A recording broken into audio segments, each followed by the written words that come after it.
Hi, my name is Tom Hancock and I'm the training manager for Ridgegear. In this short clip I'm going to give you some information on how to correctly inspect and fit a safety harness. It is recommended that the user inspects their harness or lanyard in a safe place before every use.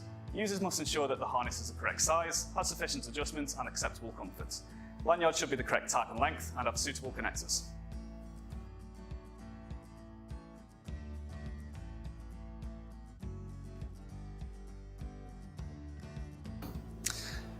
When you inspect your harness, you are checking to see if it's got its own serial number. The serial number can be found on the back of the harness. If you can't locate a serial number, then the harness must be quarantined and further inspection is required. You may have to retire the harness after.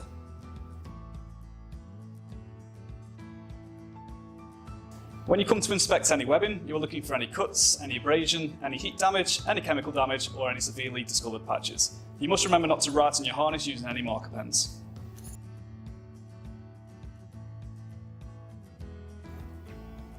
When you come to inspect the stitching, you are checking for any stitching that is of a contrasted colour to the harness. You're looking for any stitching that is broken, loose, worn or abraded. Also, you're checking for any severely discoloured stitching.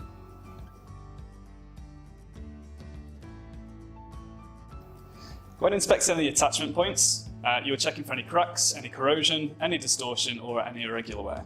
You're also making sure that any buckles operate correctly. Any plastic fittings you need to make sure that are in good condition and that there's no cracks.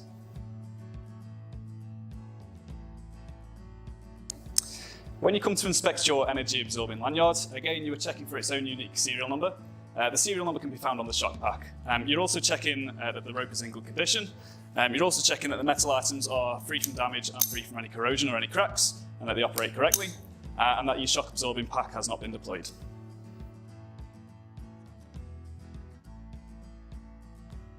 Step 1.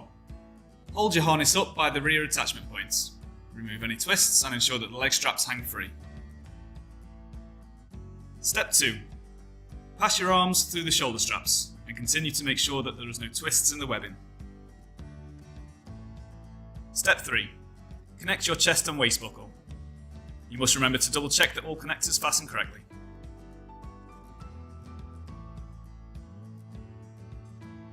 Step 4.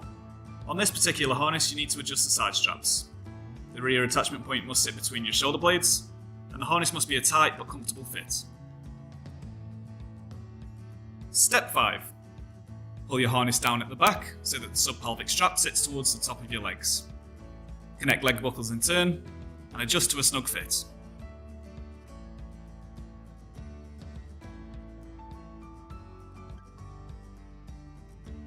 Step 6.